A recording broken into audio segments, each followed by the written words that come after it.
Okay, with Sami Garcia, Light 'em Up is the TV pilot based on her novel. It's a crime, it's an action, it's got some drama, it's got some romance into it. It's almost a perfectly executed TV pilot. We did a whole reading of it on a Zoom reading with actors, so I like to think I know the script pretty well because it's been through a few iterations with our festival. So, first of all, congratulations on the success of your novel and the pilot. Thank you. So tell me about let's go way back. So tell me, what was your inspiration, the beginning inspiration to write the novel first?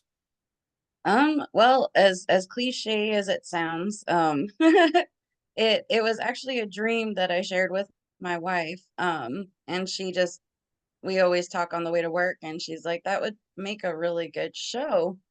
And so the whole concept had originally started as a TV concept, but after realizing how hard it is to get into that industry, I decided to convert roughly the first season into the first book of the series. So, So you're talking to your wife on, do you guys work together on the way you said on the way to work? yeah, we met in prison, so we just joke about that. Don't worry, she was medical and I was an officer. Okay. It would have been more interesting if you were both like prisoners, but I guess that's even better. So Right? yeah. Is it a female prison?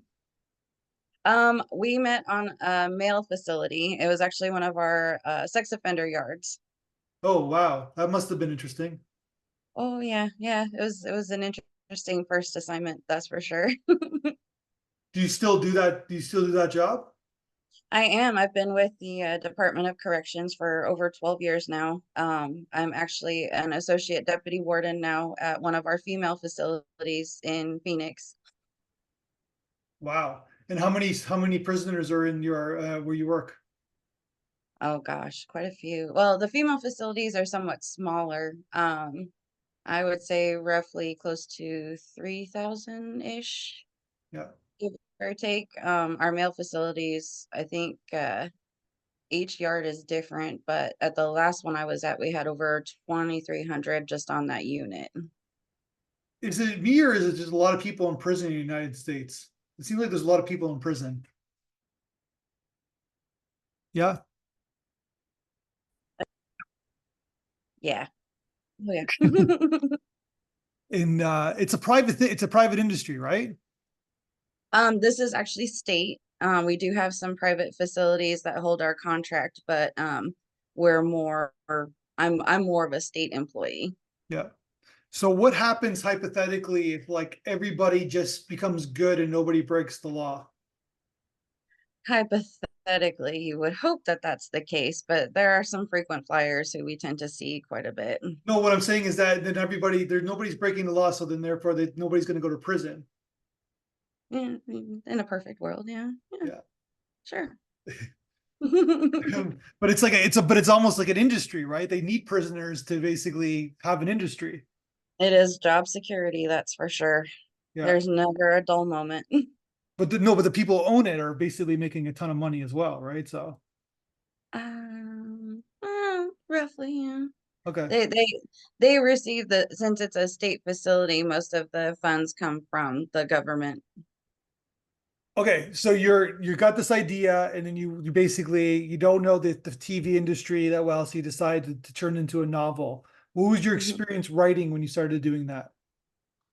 Um, it was a little difficult because I had never had any training or schooling as far as writing goes. I always loved to write, but Grammarly and Google were my best friends when I started. So I did end up taking a small writing class when I was starting out, and she was actually the one who introduced me to the Phoenix Screenwriters Association because she felt the same way as my wife did, that this would make a great TV series, not just book series. So she introduced me to them and kind of went from there. That's how I found out about film festivals and where to go, who to look for, stuff like that.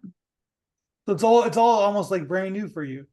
It is. I'm completely up until the last 2 years, I have never had any formal training on it. I relied on the Screenwriter's Bible and Google and Writer Duet, Final Draft, all of those.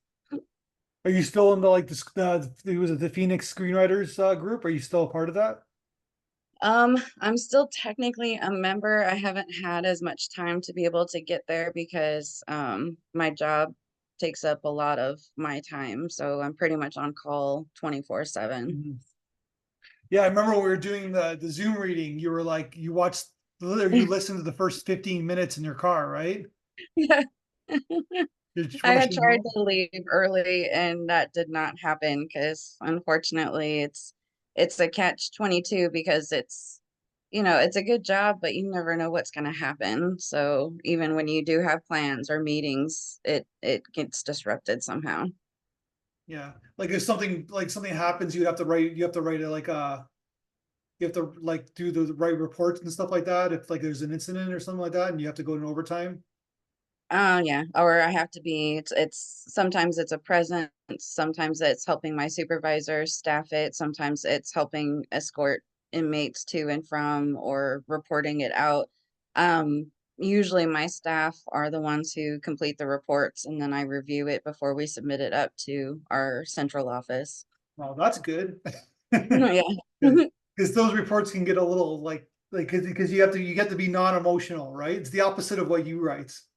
Yes, it's completely different than what I normally write. Well, even just going from writing a novel to writing a script is completely different because they look for different things in scripts, different descriptors as far as, laying out the scene as opposed to writing a full-on novel where they want more detail. Yeah, yeah, it's a visual medium. They want you to like.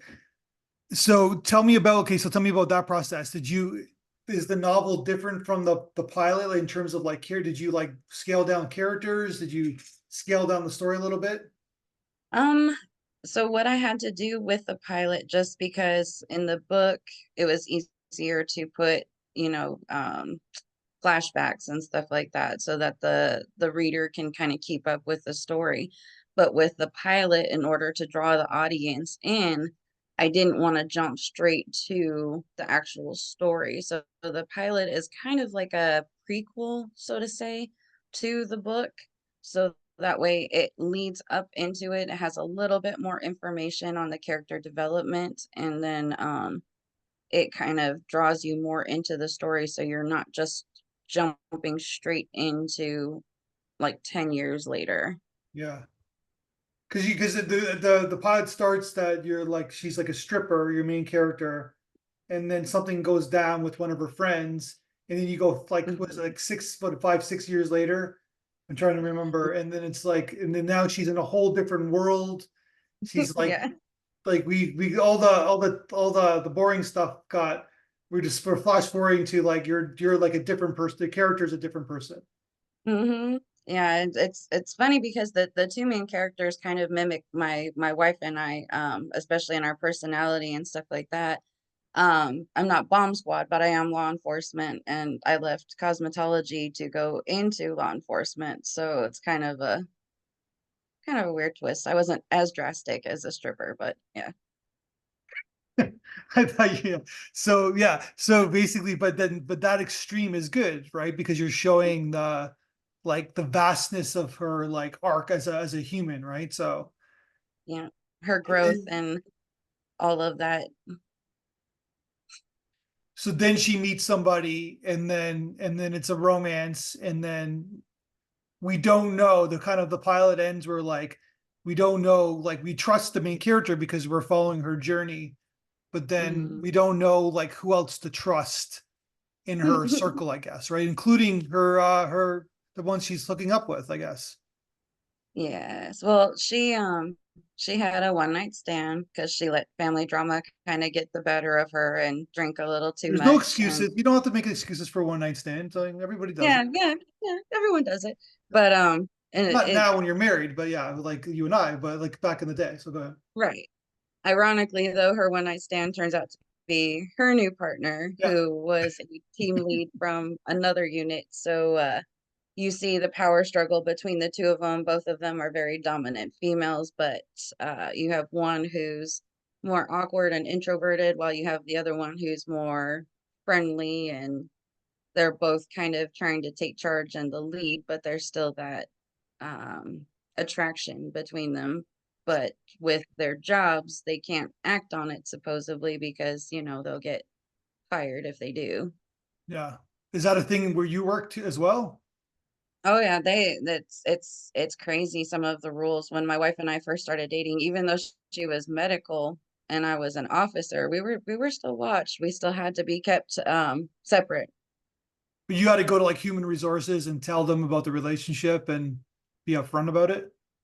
No, I mean my supervisors could pretty much tell that there was something. We wrote in together, so Okay. she would stay back in medical, and then I would stay up front in I was in visitation at the time, so I monitored people coming in to visit inmates at the time. I always find that interesting because like I worked in the film industry, right? And everybody works, you're working like 12, 14 hours. It's like where else are you going to meet somebody besides work? If you're working these long hours, right? It's like you don't want us Mhm. to hook up, but then tell us where to hook up because we're working and sleeping. We're doing nothing else. Pretty much. We Yeah. see each other more than we see our own families Yeah. most of the time, which is it does cause a lot of drama. But honestly, if it comes down to it, I would much rather see my staff with each other than with an inmate. So, Yeah, I guess, right? hmm Who was that? Was that Ben Stiller? Sorry, I'm trying to remember the TV show about the prison. You mm. remember that one? Which sorry, oh my God, sorry, I'm ill prepared for it basically, but it was a really good. It's like the prisoners hook up with the female, and it becomes a big scandal. It's based on a Oh, true story. oh, okay. I think I know which one I can't think of the name of it either, Yeah. but I think I know which one you're talking about. But it's it's the only downside to a lot of the times corrections is kind of portrayed in a negative light. Like you look at Orange is the New Black and Is stuff that like that. negative? And so Orange is the New Black? Orange is the well, it kind of portrays us as, kind of dirty staff hooking up with inmates and bringing in stuff. And it's we do unfortunately have staff that fall, subject to inmate games and stuff like that. But for the most part, no, we try to remain as professional as possible. Yeah, like the guards are like evil, right? I guess Mm-hmm. there's some of that, right? Yeah, Yeah. So basically, but that just makes for drama, I guess, right? it does. It's for the entertainment value, so I get it. Yeah, I think it's Escape at Dan Amora. The female I prison don't. employee. Yeah, in upstate New York. She hooks up with a couple of inmates and helps them escape. Ooh, it would not surprise me. Would Yeah. not at all. It's based on a true story. It's a 7 episode miniseries. It's like it gets really into the minutia of like how a prison works and like nothing that I've ever Mhm. seen where like say Shawshank or Orange is the New Black is like a little bit, Huh? looks a little too pretty sometimes, one would assume, right? Right, right. This one's down and dirty. Yeah. Yeah. Yeah, it's we don't see a lot of that lately. I was actually brainstorming a new project where it's more Shawshank meets Hostel. Okay. But I'm twisted like that, so Do you have a favorite prison movie or prison show? Orange is the New Black was probably a binger that my wife and I really enjoyed. Yeah. We've tried watching like the first 48 or the behind the bars or Scared Straight stuff like that. We're more of like reality type things. Okay. Kind of escapism kind of thing after hard days at work. Yeah, yeah, That like that Forensic makes Five. sense. Yeah. Because yeah, one would assume that after being in prison, you don't want to watch a prison movie when you get home, I guess, right? So Um, sometimes it's not too bad, but then it's kind of like reading a book before you see the movie. You're gonna critique a lot of stuff that they sure. do, like why would they do that type stuff. Yeah, I totally understand.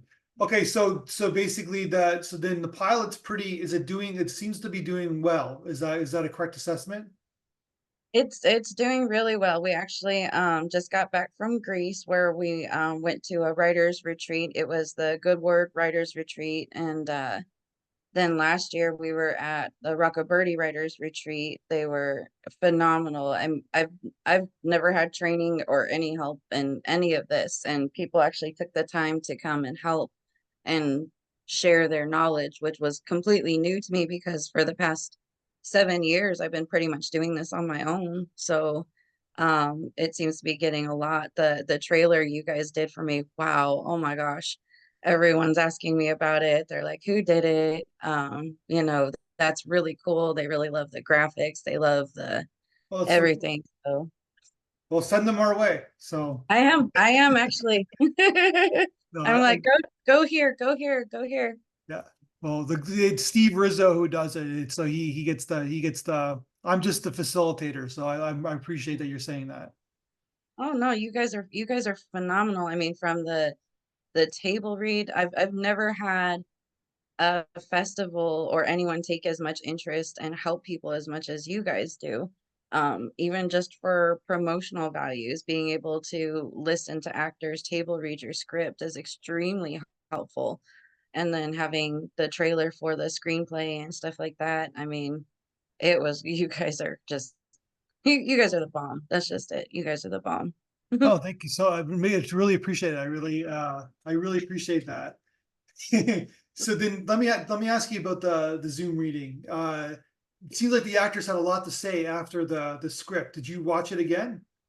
Oh yeah, no, we played it for the family and kind of like they got to hear it and see it acted out kind of thing. And all of the actors have almost, well, pretty much all of the actors have found me on social media, and Oh, so we're really? all still in contact. They've been sending me their headshots so that way, if it does get picked up, they could be considered. I was like, absolutely, you guys did great.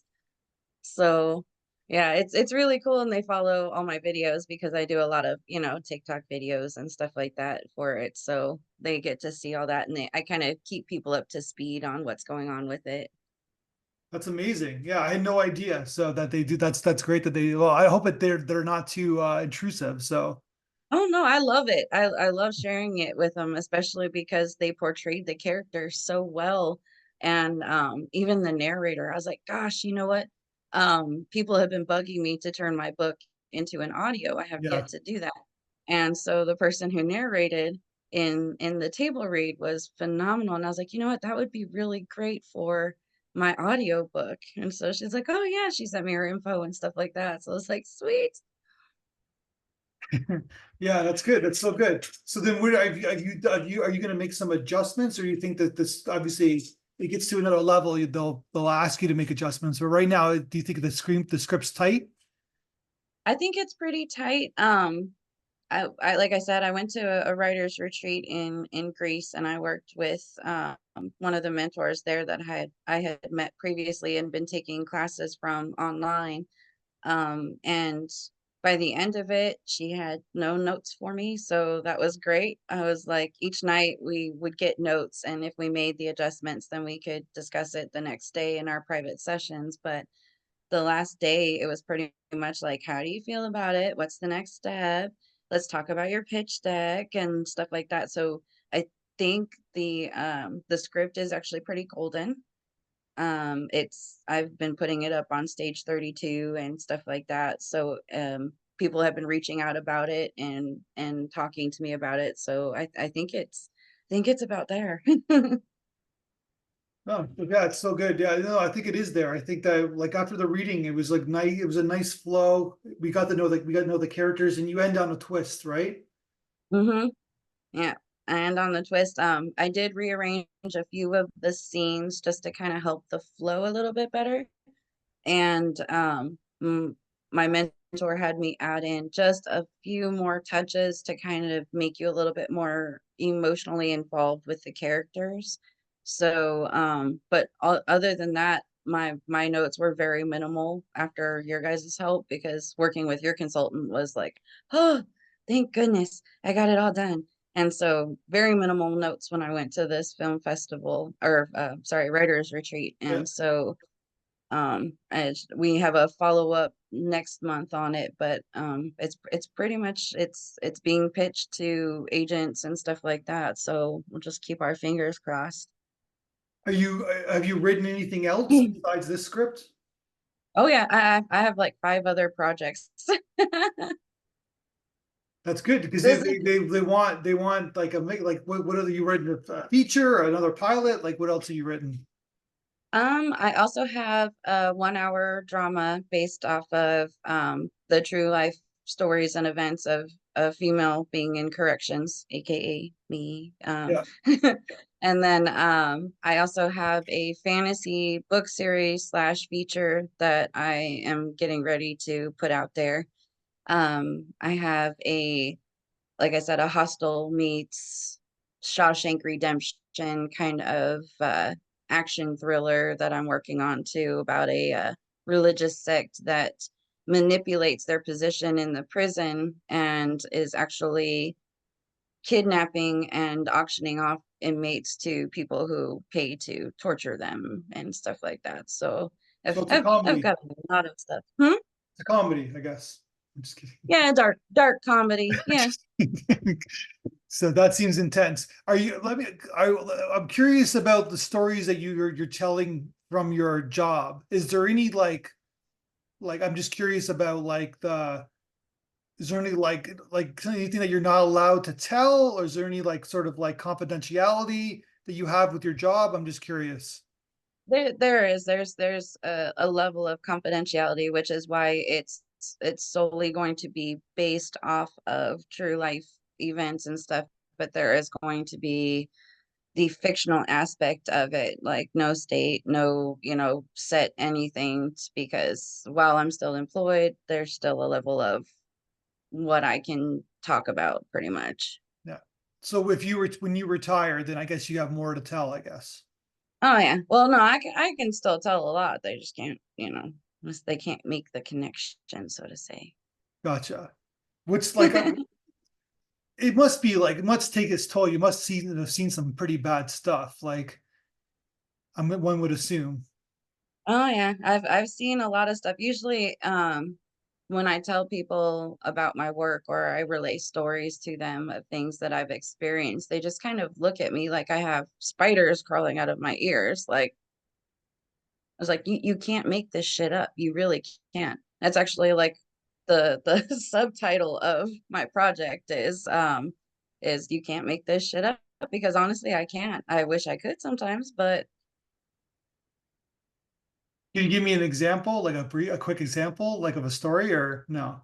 mm, I've had to investigate dirty staff. I've witnessed inmates getting their heads stomped in or shanked, or during COVID, I was stuck with a dead body for a few hours. That was interesting because the mortuary was actually full, or the coroner's office was full, so I had to wait for the mortuary to come and pick up the body, and they were short staffed because of COVID.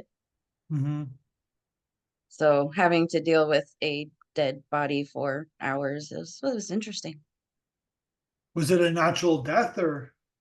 Yeah, it was a natural death. It was an older inmate. He had already been in our medical Okay. facility that was kind of helping to make sure it was a smooth transaction and natural causes, of course. But yeah, when they came to pronounce him, they're like, we can't take him. And I was like, he's gonna start to smell funny, but okay. Um, my lieutenant and my officers are looking at me like, what are we supposed to do with this guy for like 5 hours? I was like, is the kitchen freezer open? And they're like, no, no, no. And so I was like, all right, just, well, put him in a room that's not being utilized and secure it, and we'll go from there. That's what you did, just dumped them somewhere and then until they're ready to pick them up? Well, it's a matter of custody, because as long as the inmates are at one of our facilities, they're in our custody until we sign it over to someone else. So until someone came and got him, we still technically are responsible for his safety and security, even if he is, Yeah. yeah. So we have to have officers on them and keep watch of them unless they're in a secured area. And so with us being short staffed and having to do what we have to do, I was like, well, But legally, doesn't have someone have to pronounce them dead? the coroner will pronounce them. He just Five couldn't hours take them. later, I guess, Yeah. right? Yeah, Yeah. Yeah. gotcha. There's a short story in that, in that story there. Oh yeah. Oh, there's lots. I've got lots. Well, congratulations. You're amazing. We were really happy with the reading. It just was a nice flow, it was a nice energy when we were doing it. And yeah, and I really appreciate your kind words, and let's keep in touch, and we'll talk again either when you do your next script or when this pilot is being made somewhere. But keep in touch. Absolutely. Absolutely. Thank you so much. I appreciate you guys. Thank you. You're the best. All right.